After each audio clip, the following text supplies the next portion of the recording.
தனிப்பெரும் கருணையா கடல் கரை சூழ கன்னித்தமிழ் நாட்டின் காவலனா உருவசையும் ஓவா பிணியும் செருமலையும் சேராது என்பது நாள் என்ற முப்பாங்கு செப்பிய கருத்துக்கு ஒப்பாக இந்த உத்தம தாண்டவபுரி நாட்டை ருத்திர குமாரன் என்று பெயர் பெற்றலாம்.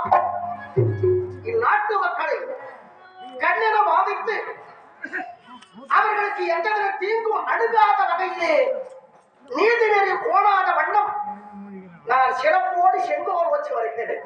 யார் இங்கே காவல்?